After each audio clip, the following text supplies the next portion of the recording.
met someone who deserves the day the way that you do. Joseph, it's time to get ready and the spotlight's shining down upon you. Joseph, so be fast, hold on. I'm on my way, yeah, here it comes. And I'm delivering a wish to you, so get ready,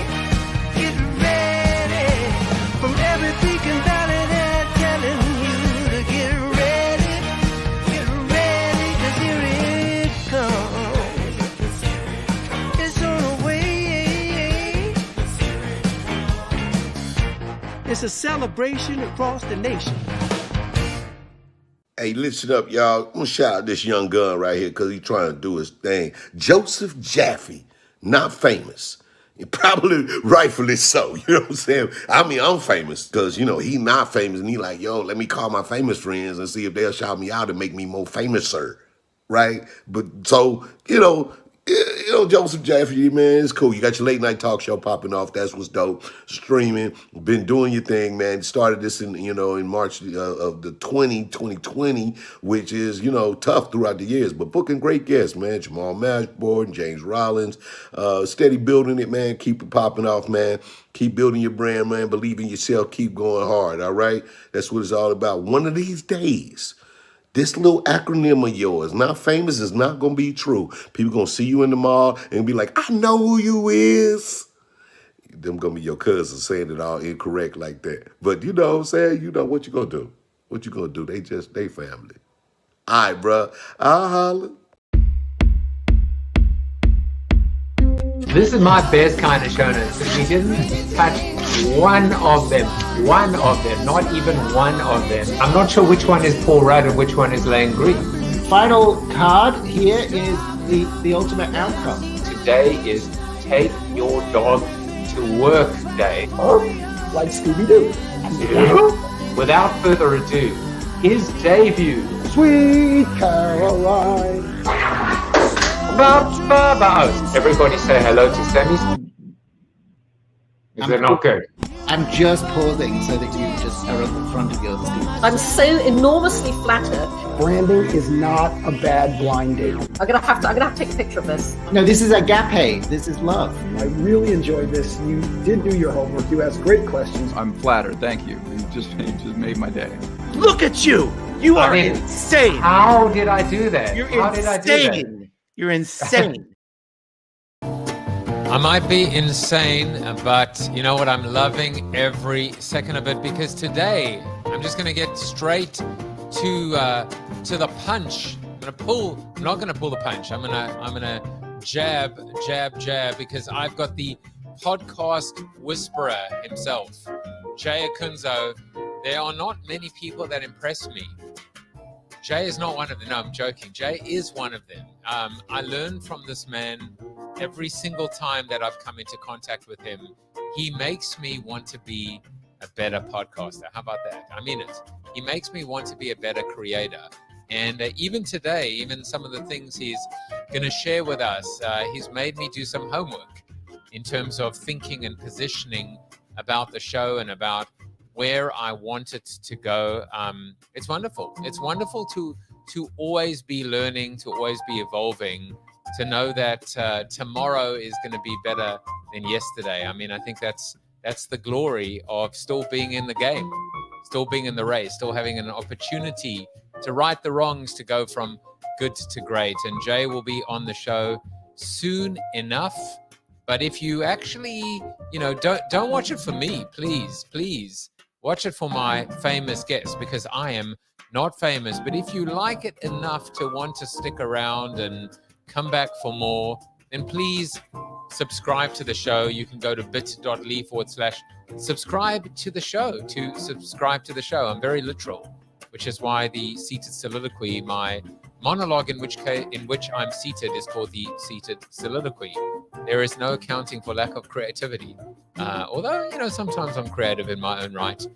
I also spend Monday through Friday, 8 to 9 a.m. in the Collective Cafe. We do it on Clubhouse. Well, Clubhouse is still around. We're still not sure these days. I don't know, maybe I have to leave a voicemail. in order to create a little bit of audio. But if you want to hang out with us Monday through Friday in the Collective Cafe, we manifest, motivate on Mondays, Thought Leadership Tuesdays, Wellness Wednesdays, live book reads on Thursdays. And Fridays, we do actually episode recaps from this show and also open mic, AMA, office hours, Ask Me Anything. A couple of interesting recent Collective Cafes. I went and studied and analyzed the 7 biggest mistakes that CEOs make. And I actually went and I thought I would just share with you very, very briefly, just 2 ways that I actually use ChatGPT to kind of enhance and we're going to talk about AI and creators a little bit later. So I thought I would actually give you a sense as to what I did. So what I did is, this was a Vistage report on the 7 biggest mistakes that CEOs made. And I went to ChatGPT and I said, hey, can I have another 3? Let's go for 10. And then I was able to riff on those extra 3. In another recent one, this one I love. This is one of my favorites. I was doing my show. I was doing the coffee, and I asked people to come on stage and talk to me, but nobody did. And so I said, well, where are all of you? Why don't you come onto stage and join the conversation? And then one of the people in the room said, I'm listening intensely. Then I thought to myself, listening intensely, intense listening. I think there's something there. I think there is listening, there's hearing, then there's listening, then there's active listening. Maybe there's a new thing called intense listening. So what I did is I went to ChatGPT and I said, hey, Chat, because we're on first name basis. I said, I've invented a new term. It's called intense listening. This is what it is. It's the evolution of active listening. And I created a whole framework. I said, can you define it for me and come up with some leading characteristics of what it is? I hit the submit button and I didn't look at the results. I then went and did my entire episode or my entire show. And then I went back and I checked with the bot, with AI, to see and compare notes. It was uncanny. It was eerily similar, but maybe not coincidentally. Why? Because at the end of the day, you're only as creative or strong as your brief, as your prompt. And by actually briefing the right prompt, we actually ended up collaborating really beautifully. Now, if you want to attend live, we'd love to have you. But if you don't, there's also a podcast version of it called the Collective Cafe to Go. Take your coffee to go, bit.ly/Collective Cafe to Go. But now I want you to stay, and I'm going to do something that I haven't done actually before in the seated soliloquy. Normally, what I do is I actually come up with a name. I come up with a title for it, and I put it across, very consistent in terms of the branding. And this one is not necessarily even called Love What You Do and Do What You Love and the Rest Will Follow, although that resonates with me. But this is a bit of an ode to Jay Acunzo, if you will.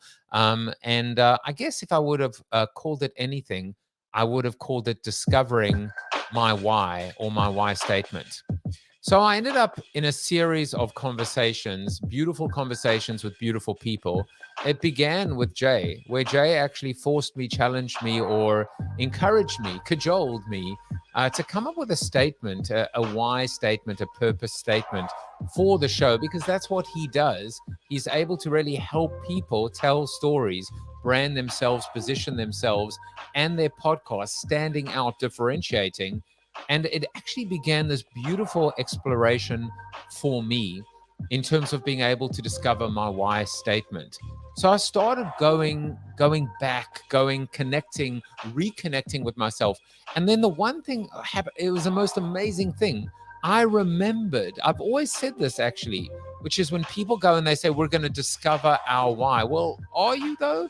Are you going to actually create your why? Or maybe you always knew what it was, you forgot it, and you have to just rediscover your why. You have to remember your why.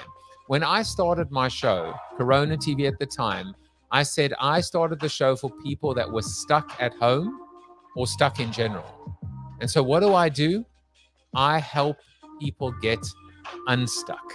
That began my new journey, my new discovery, getting unstuck, returning to growth, and becoming forever changed. So much so that I'm even at the point now where I'm prepared to let somebody call my baby ugly. Just not you. No, I'm just kidding. I would even consider rebranding my entire show. Get Unstuck with Joseph Jaffe. It really resonated with me. It made sense because it came back to what I believe I was put on this earth to achieve. And then I had another conversation after Jay. I ended up talking to Rashad Tabakawala, one of my mentors. And this was Rashad's statement, helping people to see, think, and feel differently about how to grow themselves, their teams, and their companies. So what he typically does is he's very in the threes. You can tell the rhythm, right? Themselves, their teams, their companies, see, think, and feel differently. And then his main point about growth as well. He also said to me, Joe, you've got to have a statement that binds everything together, because if it doesn't, then when somebody says, well, what are you doing, Joe? And I go, well, I coach and I have a book and I have a show and I have a collective and I do coffee. It's got to be a rubric. It's got to be your code. And so with the inspiration of Jay and Rashad, this became my statement. As a teacher, facilitator, and coach, I help high aspiring entrepreneurs, owners, and their leadership teams get unstuck, return to growth, and become forever changed. I am now forever changed, and I am forever grateful because of Jay Acunzo, who started the ball rolling. And so I suppose, please send your complaints if you don't like what I came up with to Jay, because I'm not listening to you. I'm going to introduce him now. And the first question I'm actually going to ask him, he's not even on the show yet, but I'm going to ask him why his bio is so short, because I know that there is a method to the madness in the power of simplicity and the power of brevity and being succinct. Jay Acunzo helps experts become storytellers. He develops original series and podcasts for authors and entrepreneurs and runs the mastermind for storytellers called The Creator Kitchen. Jay Acunzo, welcome to the show. That was so nice of you. I really appreciate you being vulnerable publicly. I mean, that's just what I witnessed right now. So thank you for that. And I appreciate the kind words. Thanks for having me on the show. The funny thing, you're welcome. The funny thing about it is as you said that, I was like, really? Was I being vulnerable? And it's the same thing like risk, right? Risk is relative. Vulnerability is relative. If you get really comfortable doing it, you don't even realize you're doing it. You're just kind of being you. That's so interesting. There's this little tiny story I love to tell about risk, which is, so I'm Italian, which we can get into, hands, gel, people can see it. And I have an espresso machine, of course, in my kitchen. I have for many years since I met my wife before we were married. When we moved in together, we had this beautiful espresso machine, and we've had versions of it since. And for years, literally years, Joseph, I did not make a single espresso. I was like afraid of it. And I asked my wife to make it instead for me if I ever wanted one. But today I make it every single day, pretty much. So the question on my mind is like, well, what changed? I tried making it once. That was it, just one. And I was like, oh, this was silly of me. It's not that difficult. Like maybe I was bad at it the first time, but I was like, it's not difficult or scary. And I realized like that's kind of the thing about being vulnerable, taking risks, doing something new. We're not actually afraid of the task itself. We're usually afraid of the unknown. And so rather than do what we normally do, which is like agonize over the research, the right way to do it, I'm going to buy the course or the book, I'm going to like find all the experts and follow them and try to ask them questions. Like rather than that rabbit hole, maybe what we ought to do is, because we're afraid of the unknown, not the thing, is make the unknown known as quickly as possible. Because worst case scenario, then whatever the thing is, you're at least like, oh, okay, it's not all of it that is scary or having me feel stuck, in your words, getting them unstuck. It's this piece of it. And now if I do the research, now if I talk to the expert, now if I buy the book or listen to the episode of the podcast, at least I'm doing it more surgically and more efficiently because I know exactly where I'm stuck instead of feeling like generally vaguely stuck in some kind of personal purgatory. So yeah, I love using little stories, little examples, little throwaway things from our personal lives to illuminate big meaning. And I feel like in the era of like infinite noise, AI fueled everything, that is probably the most defensible way we can communicate. Well, of course, there's that saying, right? The only thing to fear is fear itself. But I almost feel like you've just created an update to one of the most famous slogans in the entire world, which is just do it. But it's actually just do it ... once. That's what I picked up from you. This idea of once. All it takes is once. So it's just doing it is fine. but Right. just do it once and Right. then Right. determine and then see, do you want to do it again? Do you want to continue doing it? How does it feel? So Yeah. there's something actually much softer and much more, I would say, encouraging to the idea of just do it once. Yeah, I've been really steeped in thinking about musicians and following them and seeing sort of like the either discussions publicly on craft through a podcast like Song Exploder, or Rick Rubin, the famous producer, has been on the book promotion trail, so he's showing up a lot more online and in my feeds, and I follow a couple bands that are getting really good at sharing documentary style things behind the scenes. So I'm sort of like in the world of musicians more than I normally am. And what I realized is how silly it would seem if you're like, I want to record a song or I want to be a musician. How silly it would be to like go to a producer, go to an expert, go to a friend to be like, that's what I want to do. Like, how do you do it? Without actually like having tried to sing or play anything. Like the first thing a good producer or studio executive or label or friend is going to say is like, all right, show me what you got. Right? Like, give me a sample. And, I'm increasingly moving behind the scenes in my work from being mostly a public speaker to now mostly an executive producer and showrunner for clients of mine. And a lot of them come saying, I want a podcast. And the most important thing we do is work on not a show. I tell them, don't even approve in your own mind. Don't give yourself permission. Don't earmark budget for a show. Make a pilot. Like, let's make it together. Let's make it strategic and good. Let's make it different. But we're making a pilot. And then when we see what you got, now I can get beyond the theory of like, generally speaking, this is what works, and be like, oh, so Joseph, this is where I would take you in our work together, or this is what you should improve, or this is what you should explore more deeply because it's unique to you. And so it's this weird thing that in marketing and business, when you're not like a professional performer, I suppose, it tends to, you get stuck in theory, like over researching or over learning almost before doing the thing. And I'm like, just do the thing.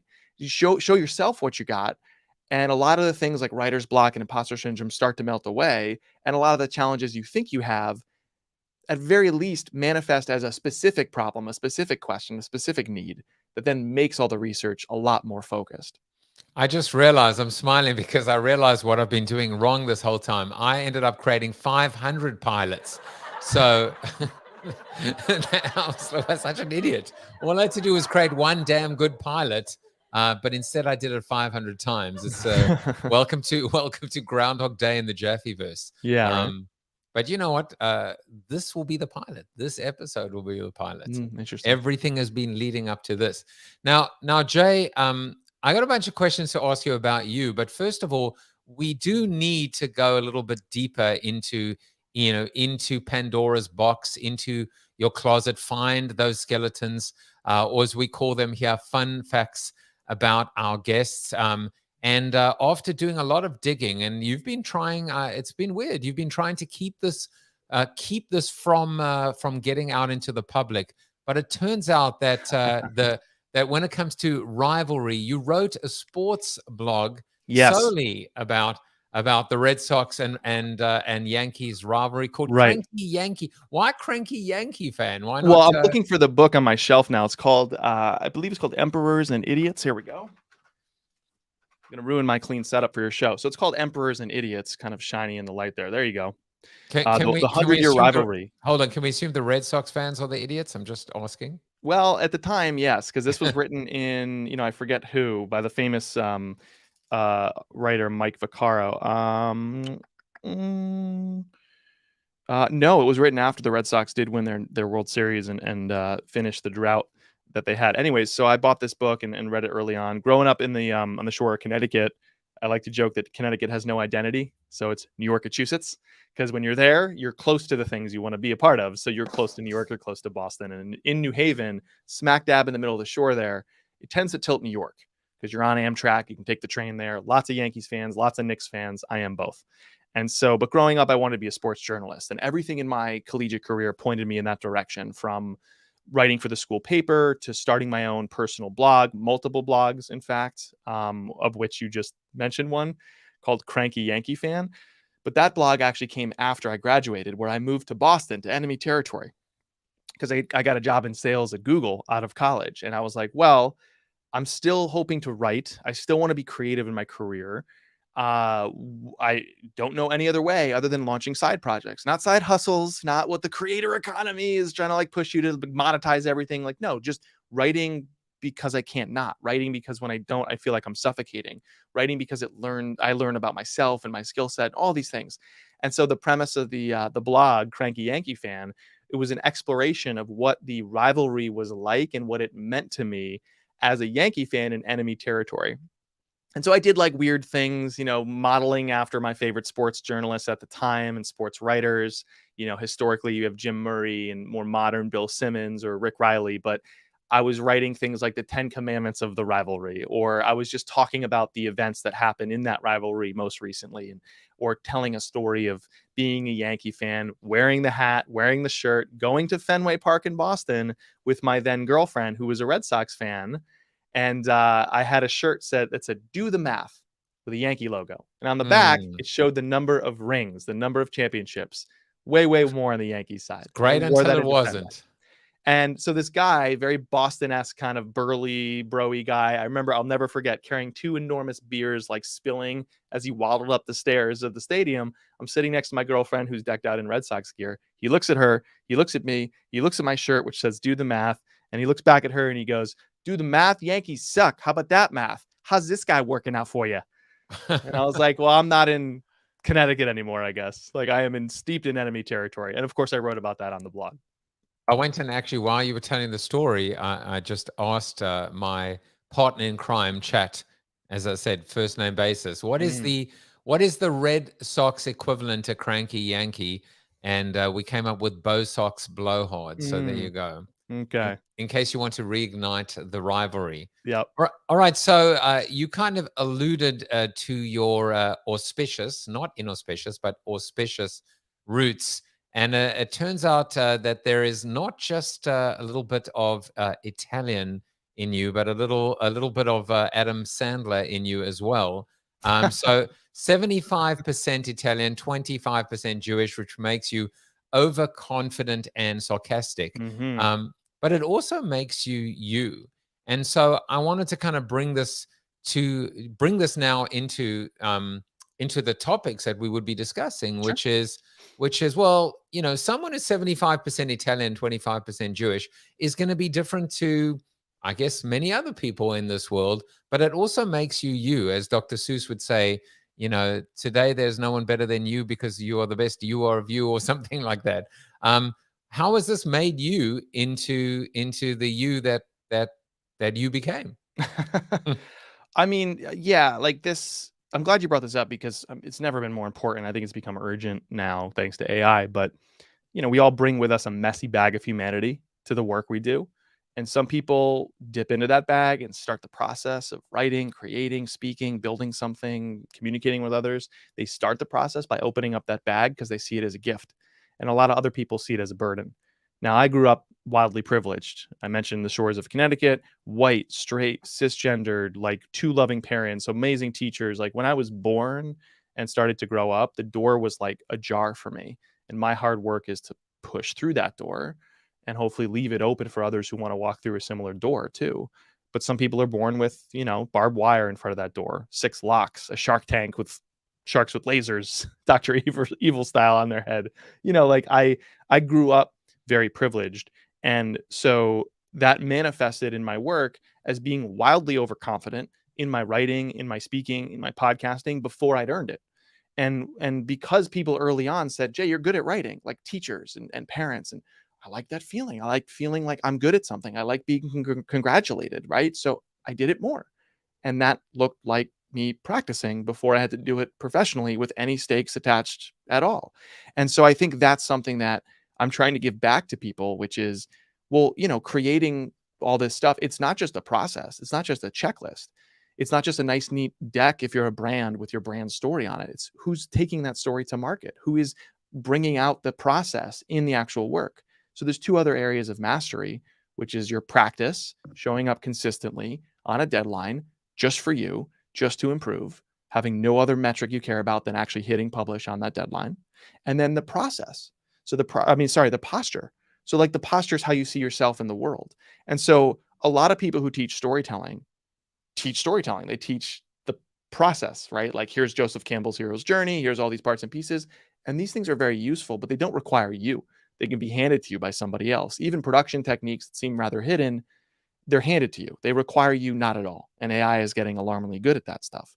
So I want to work on people, not to teach them storytelling, but to teach them to be storytellers. I call that, just my own little parlance, I call that story 2.0. If story 1.0 is teaching you all the mechanics, all the process stuff about telling stories, story 2.0 is, well, how do you affect that now? How do you take it to market? How do you do it personally from your own personal perspective? Because that's higher value and that's more original. So I work on those two pieces of your mastery. And sure, I can talk all the live long day about the process. I love the process, but at the end of it all, because of who I am, I dove headfirst beyond having to learn from someone else what the process is and just mucked around. I found my own process because I was so focused on the practice, because I arrived with a certain posture because of who I am. But I'm here to say, like, we all have that. And I don't think we should obsess over our craft in terms of the workflows, tools, and techniques, the process.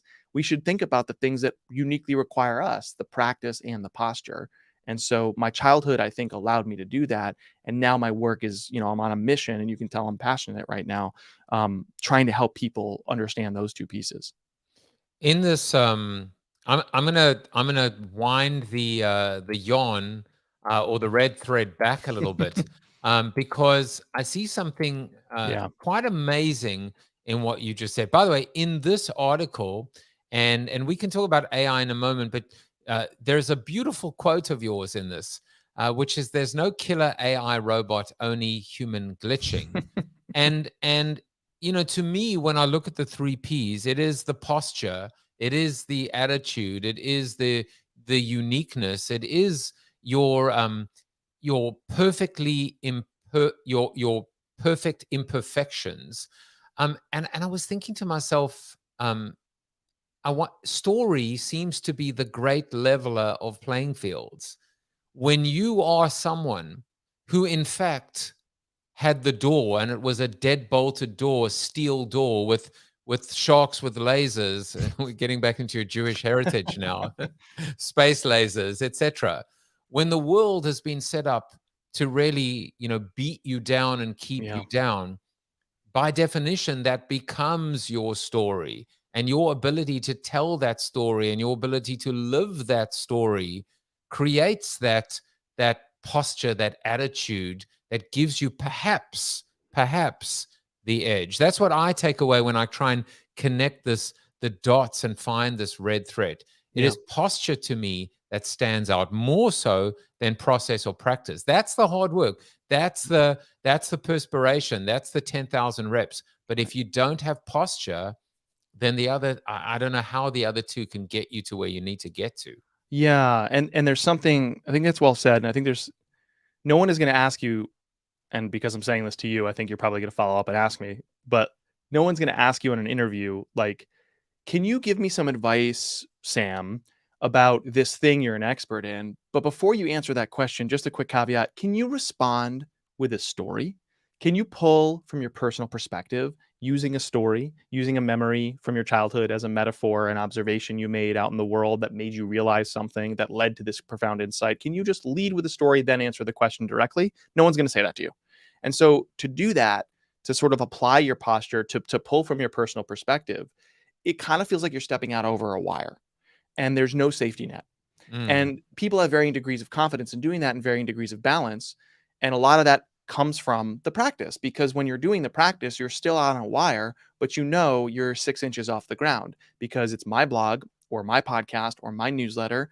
And I'm publishing it, even if people don't pay attention to this, for my own gain, so that when there's real stakes, when it actually could be scary, it doesn't feel that way. Right. And we see this all over the created world right now. People are melding together what should be their practice and what is really a performance. And performance, I think, gets a bad rep, but I am performing now. We're all performing in various places we show up in our lives. So I don't mean it too negatively. I mean, you are acutely aware there's an audience watching when you say, well, once a day I publish a little rant to LinkedIn. But like when the light box is up and you're writing in that drafted space, you can see engagement around it, behind it.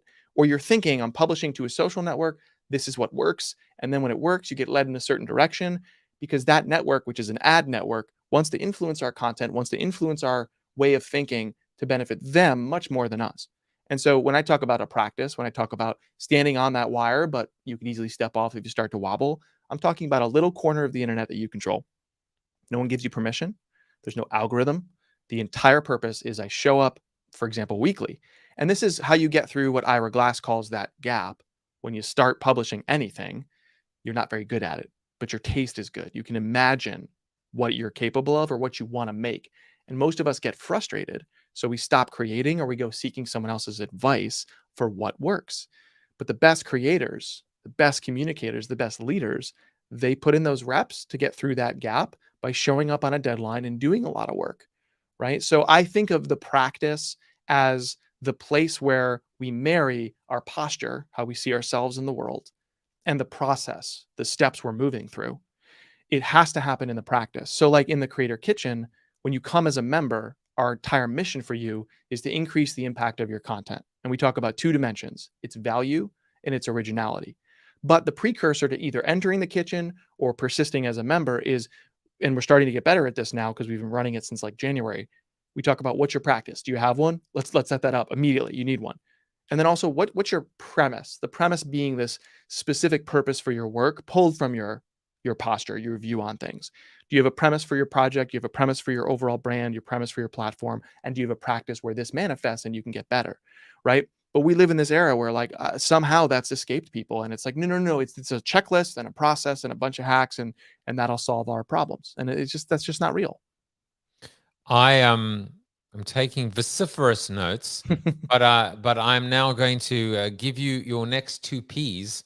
In addition to posture, process, and practice, we now have premise and performance. So we now have 5 P's. And I don't know why I perform on this mic a lot. And let me use P words where there's a danger of plosives into the mic so people hear it, right? And I don't know why I went with P. I should have done like S words or L words or something and the else. 6th P is popping. Yes, yeah, plosives. As they say in the audio as well. world, yeah.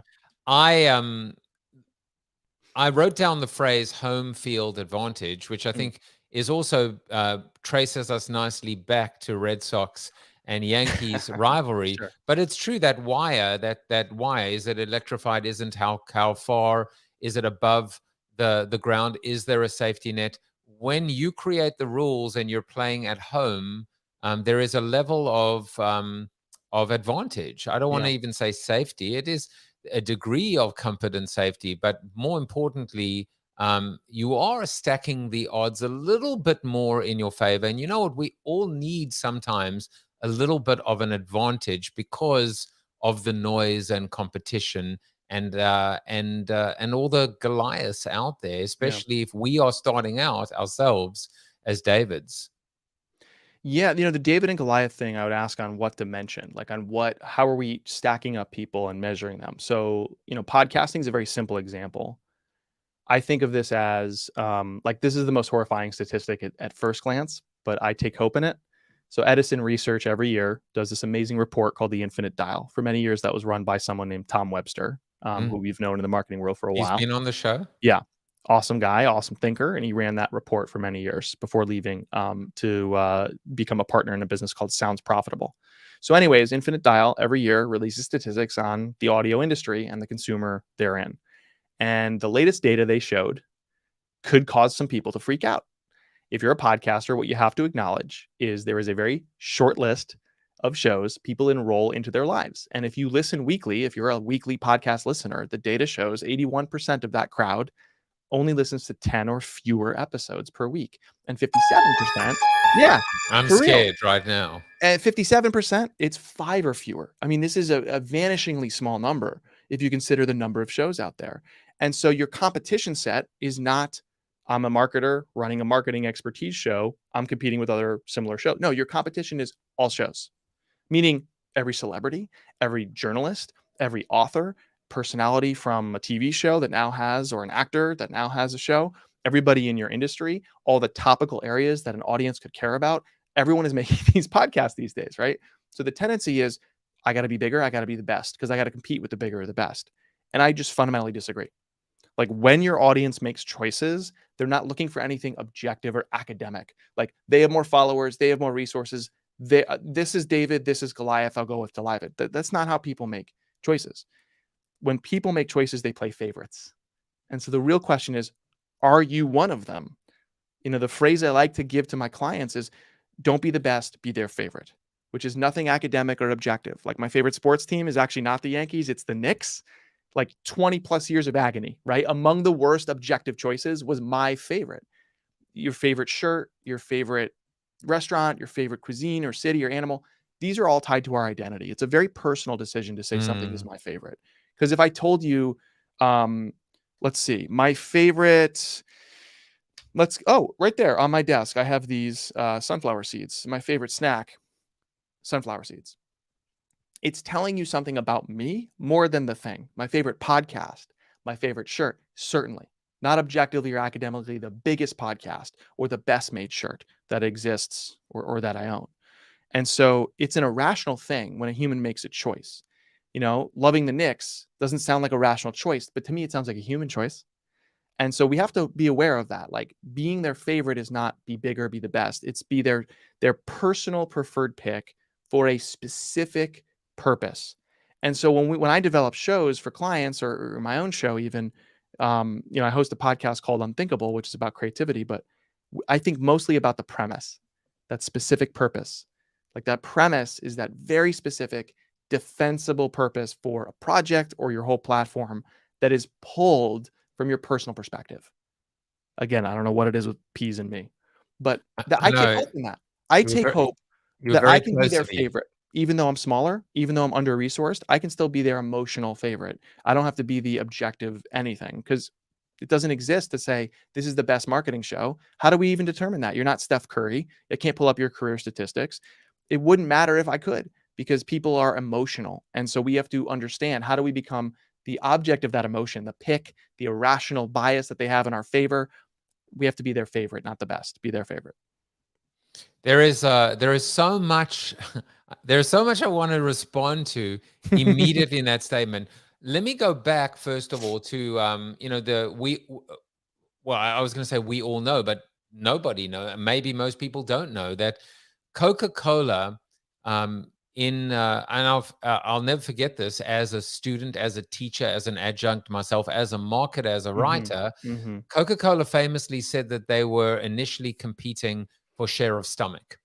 So they expanded. Instead of saying it's Coke versus Pepsi, it was anything that you actually wanted to put into your stomach, whether it was appetite or whether it was quenching a thirst. They expanded themselves, expanded the stomach beyond, into food and beverage. But then there was a period of time when their head of marketing, and I think share of stomach, and I could be wrong with Sergio Zeman, but at some point what Coke said is they said, we're competing with Apple. And people were like, what? How is that possible? Because if you had 99 cents at the time, you could either choose to pay for a song and a download from iTunes or buy a can of Coke. That was the kind of pricing equivalent. And so when you actually expand that competitive set, it does force you into thinking expansively, and it allows you to, I think, become, a little bit more empathetic towards your customer or your listener or your reader, if that can be said. 100%. When you develop a premise for a show, I mean, this is something that Hollywood uses that I've sort of modified for my clients, but it's called an empathy statement. You might develop your ideas. I think this is a wonderful place to start, out of a place of frustration. I can't stand the status quo. Something is broken or underexplored. I won't sit here any longer. I want to lead people towards that mountain peak, which is my personal perspective for where this should go, right? The world I want to build looks like that, not like this, right? So it's a personal perspective or a corporate, team perspective of where you're going to go. When you do that, it might start from frustration because you're like sensing what's broken out in the world. I think it's a very useful exercise to start thinking about and sharpening your ideas based on frustration. But when you go and communicate with others, while the element of frustration is present, it really is about empathy. So when we talk about like premise development for shows that stand out, because the world doesn't need yet another Talking Topics with Experts general show, when we talk about doing it differently, we're not talking about pulling a stunt. We're talking about authentically and deeply resonating with the individual on the receiving end, because you are pulling from your own personal vision, trying to package that in a way they can get on board with, right? Because you still have to articulate it in a way they understand. And so an empathy statement sounds like you are a creator. And although you have a day job with a different title like marketer, HR professional, a creator isn't what you do like those things. It's what you are. You create on the side, you write blogs, you sculpt, you paint pictures. You are a creator at your heart. But while that is who you are, you struggle to make it how you earn a living, right? And so you start to go through these beats that are rather templated, not to restrict you, but to make sure that you're meeting people where they're at and walking them every step of the way towards where you want them to go. It's the same when you give a keynote. You can't walk on a stage and say, this is the big how to think talk for the conference. And hey, don't think of it this way. Think of it this way. Don't do it that way. Do it that way. You can't start by saying that. You have to meet them where they're at and go, this is you, right? You have that goal. Yeah. And you're coming at it this way, trying to achieve that goal. Oh yeah. And you have all these problems therein. Oh yeah. Okay, we'll consider making this change. Oh, okay. What does that look like? Here's a story. Ooh, I want that. I want to operate like that person in that story. Okay, how do I do it? Here's a methodology, right? So there is not a science to it, but there's certainly a structure to it where you can waltz up on a stage, you can pitch an entire show, you can do your brand positioning stuff, but unless you're meeting people where they're at and hitting what they need along the way, you're going to lose them. So your word empathy is spot on, because that's where it comes from. And literally in Hollywood, Netflix, all these places that have big budget, big production type shows and films, when they develop the strategy, when they come up with these things, they have something called an empathy statement that we could all benefit from using too. I love that. And, I don't know if the equivalent of share of stomach becomes a share of eardrums. There's something called share of ear. That's a real thing. But the reality is that it's got to be share of heart, because if we want to extend it with that empathy statement, the eardrum or the ear hole is just the portal that takes you all the way to the heart and to the soul. Quite frankly, right? I was smiling from ear to ear, and I didn't want to let you know. So sometimes I cheat. You think when I make you full screen, it's because I want everyone to see the good-looking 25% Jew in you. But I was smiling when you happen to, because sometimes great minds think alike, and sometimes I realize, wait a second, I'm not as I'm not as incompetent as I thought I was. Now that I have the podcast whisperer with me, because I always come up with a quote for my guest, and this is your quote today, Jay Acunzo. Great stories happen to those who can tell them. And guess who said that? I have heard this before, and I don't know. Well, you know what? I'm going to pat myself on the back. Hourglass. There you go. Well struck, sir. Well struck. I mean, it doesn't always happen this way, but when it does, I won't make you forget it. Yes, right. Well, listen, I because I'm so steeped in it, I think I just started to like rewire myself to communicate this way. I started at the top of this episode with one of those things, like me not making espresso and asking my wife to make espresso is just a thing that happened, right? So here's another little story structure I love using. It's like, this happened. Statement of fact, not a story. Which made me realize, oh, I wasn't afraid of making espresso. I was actually afraid of the unknown. That's the thing about. So this happened, which made me realize that's the thing about. And that little phrase to me is one of the most transformative techniques to not just tell stories, but become a storyteller. Because like this quote suggests, you start to see it everywhere. You start to see stories everywhere, in little and big things, in personal and externalized things, constantly. That's the thing about trying new things. It's actually not about the thing in most cases. It's about the unknown. So rather than agonize over how to master the thing before we try it, maybe we should move quickly to try the thing once. Because if we're afraid of the unknown, we should move quickly to make the unknown known, right? Yeah. So that's the thing about is present in all these stories. And one of my favorite examples, let's pull this train even further forward, Joseph, like, because your brilliant production here is paying dividends. One of my favorite examples comes from Ira Glass. Like he was in this episode early in This American Life's run, talking about this guy, Brett, who's not notable, not a celebrity, commuting home in New York City on the subway platform. And he says, down the platform, Brett sees this guy going up to person after person and saying something quietly.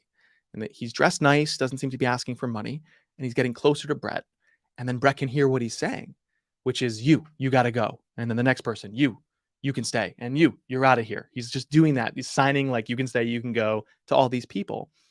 And as he gets closer to Brett says to Ira Glass, I'm starting to feel nervous. Like he really cared about what this person's going to say to him. And Ira challenges him and he goes, but Brett, that person is not choosing you for anything. And Brett's laughing and he's like, I know. And then it's his turn. And the guy goes up to Brett and goes, you can stay. And despite his better judgment, like mentally, he knew it shouldn't matter, but emotionally, he was like really happy that he got to stay according to this like random person's crazy sentiment. And then Ira Glass says, there's just something about the judgment of strangers. It's like simply by the fact that they're not seeing us when we're performing or trying to impress our friends, our family, or our coworkers. They can see who we really are. So we take their opinions more seriously than maybe we should. Today on the show, strangers, etc. Right? So he didn't say that's the thing about. He said there's just something about. But these little moments, that's the thing about, represent a tipping point from the facts of the story, the action, to its meaning, which is that's the hallmark of an effective storyteller. And it also forces you to pull out an insight, which is much more valuable than simply information, what happened in the story. Insight, much more valuable than information. That's the thing about. And it also forces you to do so through your personal perspective, because anybody could tell a general story about anything, including that story of Brett, but can you pull it through a personal perspective? So those are the dimensions I talk to everyone about. More value, high value, and highly original, meaning more personal, not generalized. And that little tipping point is that's the thing about. So that's the thing about topic you teach, insight from your perspective. I have so many ideas for your next book. How many books have you written, by the way? I've written one published print book in audio form as well, called Break the Wheel, which is about trusting your intuition in the face of endless best practices. And then the second book I wrote just in a fever dream in the pandemic. I was working half-time, taking care of my daughter because there was no childcare, and also working 50% of the time. And I furiously wrote this book called The Creator's Compass, and I just put it up on my website in a PDF. So both of those are available on my site under books. I have good news because I'm going to tell you what your third and fourth books are going to be. Let's hear it. So this one for sure, is just a thing that happened, ... And the subhead can be whatever you want, but really there's a strong insight here, Jay, which is if you are curious and if you are open and if you can actually, and if you allow yourself to observe the mundane, you can turn the mundane and the mediocre into magnificent and marvelous.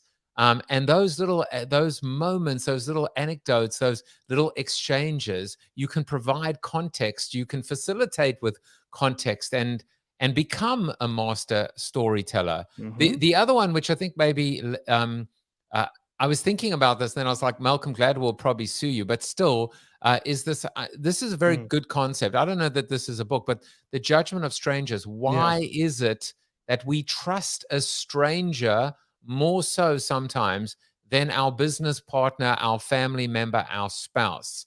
What is wrong with us that we would trust a stranger? Well, according to Ira Glass, it's because they're seeing us when we're not trying to put on face for anybody, to perform for anybody.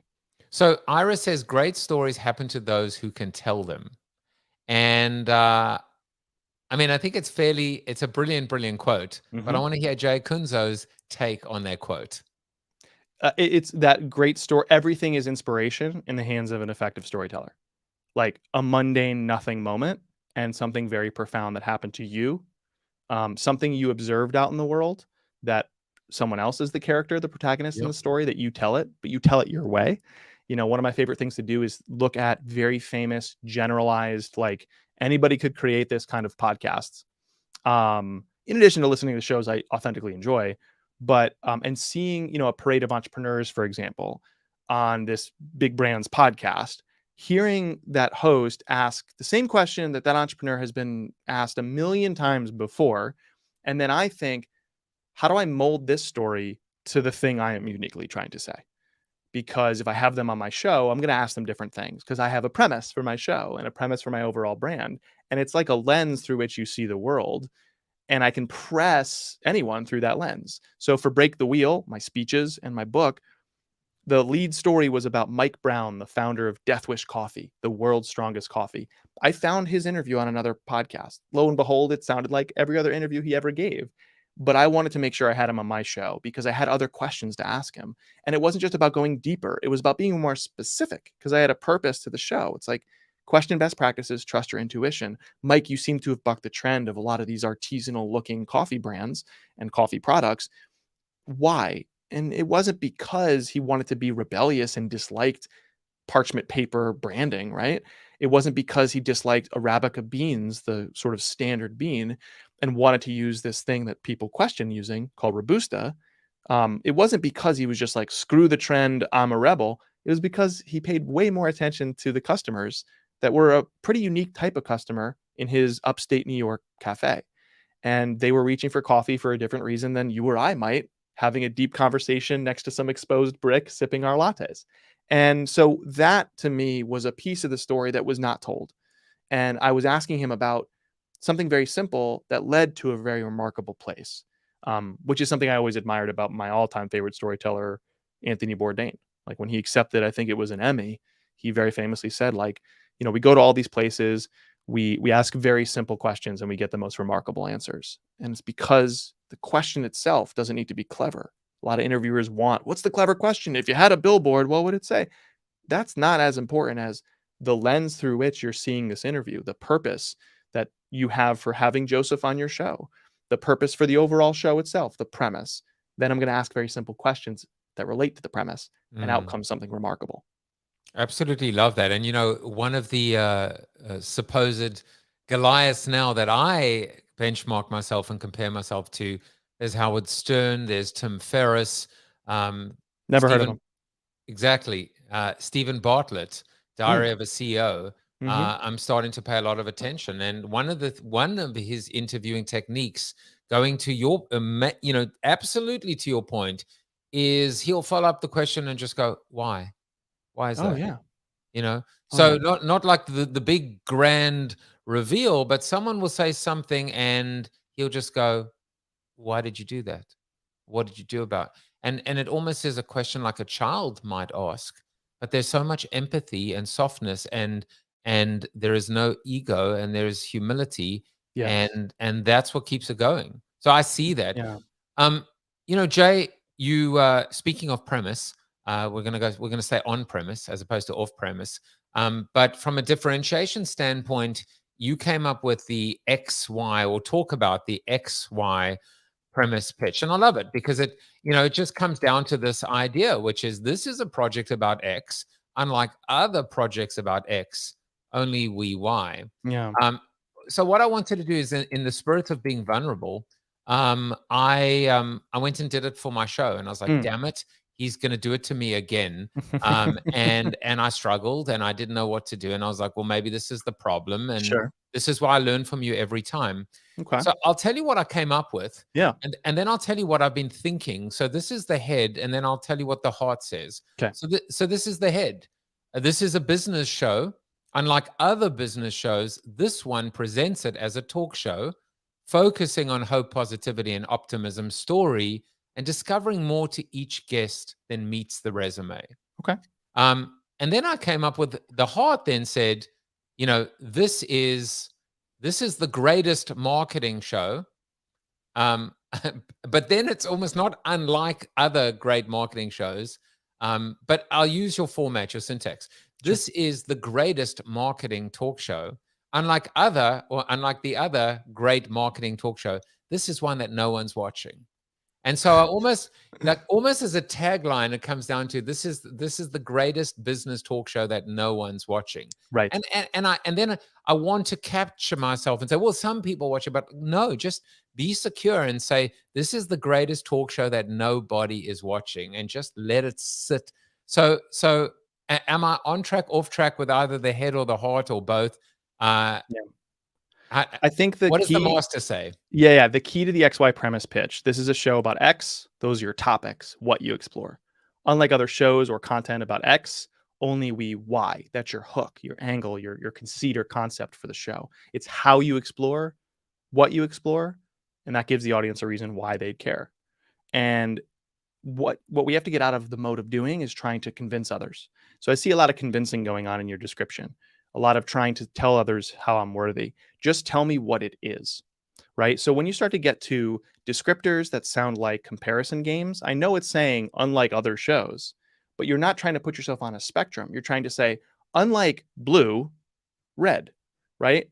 You're not saying unlike their shade of blue, it's like this better shade of blue. No. So the key here is when you present the why part of the XY premise pitch, a competitor could freely admit, oh yeah, we don't do that. We don't believe that. We don't have that gimmick.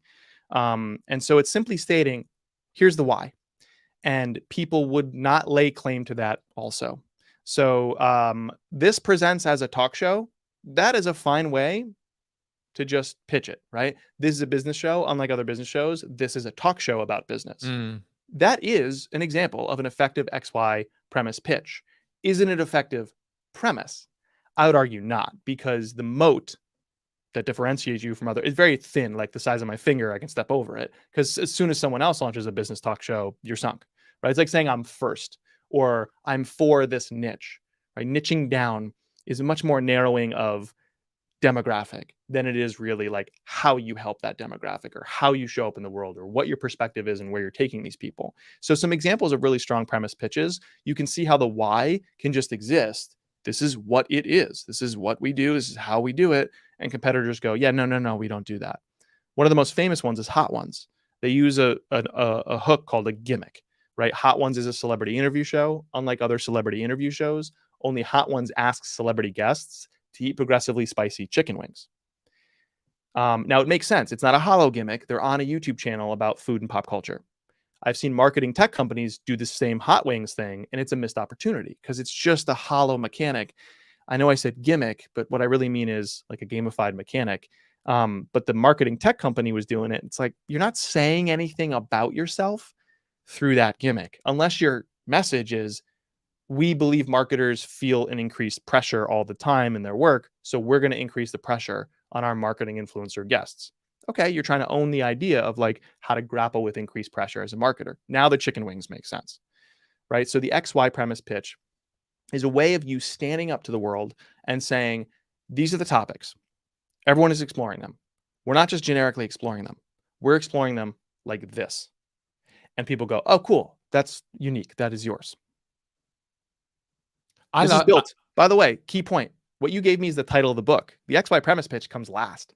There's a ton of work that precedes it to get a really good XY premise pitch. So it seems so simple, like, no problem, I'll fill out this template. And I'm like, just like writing a manuscript, the title of the book is often stronger, especially the subtitle, after you've done the work. I love it. And I actually, the thing that really, really connected with me was the concept of the moat. And so I was thinking to myself almost in a irreverent way, but Jay, the moat might be thin and small, but what if I've got some piranhas inside and a couple of bloodthirsty alligators? Then what? But I do like that. And the thing is, you know, ultimately, whether we are comparative, referential, however we create ourselves, how we differentiate ourselves, whether we truly believe we are creating something without precedent or being able to triangulate relative to other people, there's always going to come down to how easy is it for someone else to copy. But the antidote to that is the element of identity and authenticity and story, right? Which is anybody can try and copy it, but do they X, have they Y, or will they Z? And you can't fake authenticity. So I love that. In the time that we have left, a few moments that we have left, I do want to go back to the actual title of this, which is the real reason I want to know what the answer is. Why do so many creators worry about ChatGPT and generative AI? What's the problem here? Which comes back to your wonderful statement, which is there's no killer AI robot, only human glitching. Yep. It's very simple here. It's for many, many years, we have been taught and sold that there's a right answer that happened in school, that happened early in our careers, that happens on the internet all the time. And when there is no right answer, You have to get better at the things that sound like soft skills, which are actually foundational skills, which are the human skills, which are the things that allow you to go beyond process, which I define as workflow, tools, and techniques, and actually master the craft, meaning you need the other two parts, a practice and a posture, and working on both of those strategically. And so the reason we got here, the reason people go, uh-oh, like if I'm seeing my work sort of resembled by what ChatGPT can churn out, like I know there's other use cases than producing a full piece, but if someone uses it to write a full piece on how to create a podcast that stands out, and I'm going, I see a lot of myself in that piece, that's a sign. That's why we're so concerned, is we see a lot of our work reflected in it, because a lot of our work is commodified, because a lot of our work is low value and unoriginal, right? It's low impact stuff. And it's because we've over-indexed on trying to learn the process. There's a right answer. There's a right way to do it. And that's often at the expense of the two other things.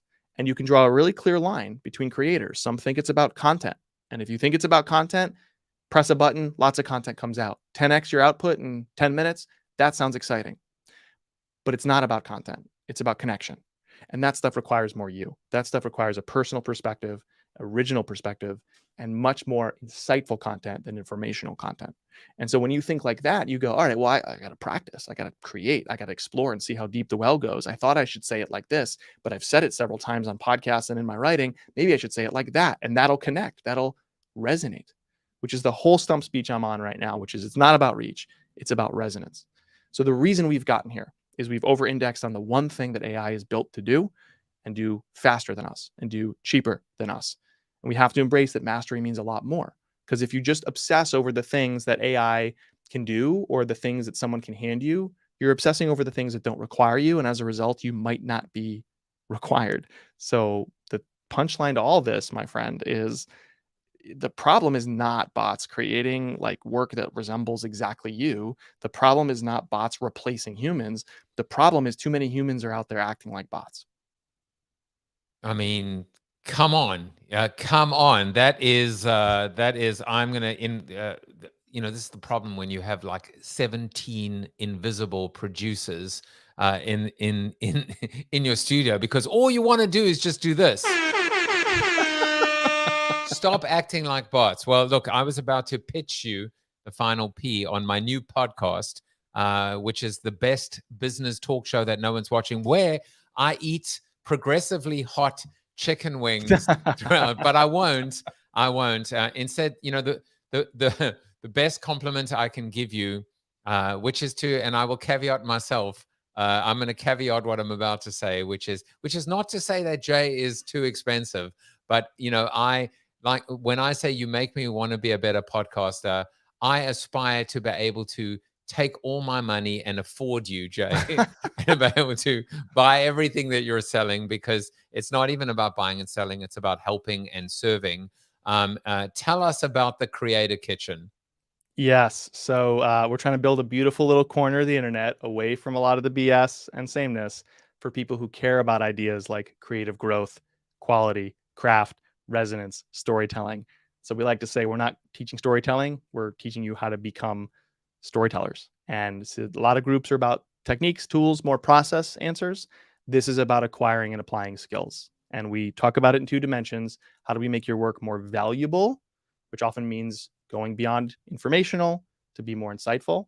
And then how do we make your work more original, which means going on generalized ideas, generalized expertise to pull from your own personal perspective and sharpen and learn how to articulate it? Because we all have a perspective, but if we don't have a practice, we haven't learned how to articulate that perspective, or maybe we haven't quite found it deep enough. We think it's this, but it's actually a layer below that. So that's what we talk about, the value and the originality of your work.